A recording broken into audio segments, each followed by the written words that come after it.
ഇതിപ്പോ എന്താപ്പം കേക്കും ഗിഫ്റ്റും ഒക്കെ എന്നല്ലേ? വെരി പറഞ്ഞരാ. കഴിഞ്ഞ വീഡിയോയിൽ നമ്മള് ക്രിസ്മസ് ഫ്രണ്ടിനെ തെരഞ്ഞെടുത്തില്ലേ? ആ ഫ്രണ്ടിന് ഗിഫ്റ്റ് എടുക്കില്ല എന്നാണേ. അപ്പൊ അതാ ഗിഫ്റ്റ് വാങ്ങാൻ വന്നതാണ്.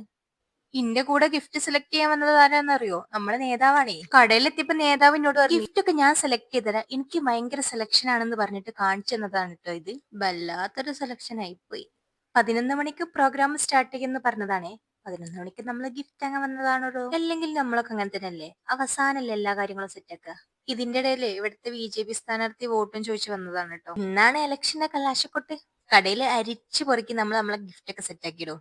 ഇനി നേരെ വിട്ട് നമ്മൾ തട്ടകത്തിലേക്ക്. നമ്മൾ സ്കൂളിലൊക്കെ പോണ സമയത്ത് ഫസ്റ്റ് ബെഞ്ചിമില് ഒന്ന് രണ്ട് പഠിപ്പിസ്റ്റുകൾ ഉണ്ടാവൂലേ? അതേപോലത്തെ രണ്ടു മൂന്നെണ്ണാണ് നമ്മളെ ജിമ്മിലെ ഇവര് ട്ടോ. കണ്ടില്ലടോ നിങ്ങള്? ഇന്ന് പ്രോഗ്രാം ആയിട്ട് പോലും ഇവര് വർക്ക്ഔട്ട് ചെയ്യണ എന്തോ ഒരു സത്യസന്ധത, എന്തോ ഒരു ഹാർഡ് വർക്ക്. ഇവരെ ഹാർഡ് വർക്ക് കൂടുതലായതുകൊണ്ടാണ് ഞങ്ങൾ ഒന്നും ചെയ്യാത്തോലായി മാറിയത്. കണ്ടില്ലേ ഞങ്ങളെ ടീം പതിവിലും ഒന്നും കൂടി ഉഷാറായിട്ട് കത്തിയെടുക്കണ കണ്ടില്ലേ? നമ്മളൊക്കെ ബാക്ക് ബെഞ്ചറാണോ? അപ്പൊ നമ്മളെ പ്രോഗ്രാമിന്റെ ബാക്കി വിശേഷങ്ങളായി പാർട്ട് 2 ആയിട്ട് വരാട്ടോ. Okay by.